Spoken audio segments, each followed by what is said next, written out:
бір ауылда, ауыл демекші, бір ауданда миллион долларға шешілетін бір мәселе бар дейді. Мысалы, бір мектеп, немесе миллион долларға бір докторхананы осы замандандыру, модернизациялау темасы болды дейді. Бірақ жылда ақша бөлінеді, ауданның әкімі жеп алады, сонымен әлгі докторхананы не мектепте өтіріктен краскілеп сырлап міне жасап қойдық дейді, бірақ ештеңе өзгерген жоқ.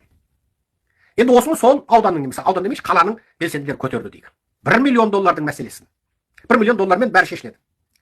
Бірақ сол қала, сол билік 5 миллион доллар шашып, жаңағы белсенділерді қорқытуға, үркітуге, сатып алуға, арандатуға, бір-бірімен қырқыстыруға, ішінен бөлшектеуге, немесе оларды тіс қозғауға, жаптыруға, оның баласын келінін бопсалауға, ерлі-зайыптыларды ажыратуға, бір-бірінен қарсы айдауға 5 миллион доллар ақша шашса шашады екен.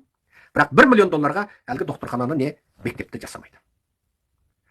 5 миллион долларды барлық бәлеқор, жалақор, киембі, фейк, жаңа ботоферма, арандатушы, жалдамалы жазғыш, өсекші, фейк активист, титушка, метушкаға шашып, әлгілерді ең соңында сол осы 1 миллион долларлық тақырыпты көтерген белсенділердің күл талқан шығарып, бірімен бірін ырылдатып, сотқа сүйретіп, жала жауып, ерлі-зайыптыны ажыратып, баласын істі қылып, келінін жұмыстан қуып, ұлын істі қылып, соны бұзып шашуға план жасап, бәленбайды аттанысқа келтіріп, қайта-қайта 174 баппен соттап, қырып жоюға 5 миллион доллар шашылып кетсе шашылып кетсін, 1 миллион долларға солар көтерген теманы шешпейді.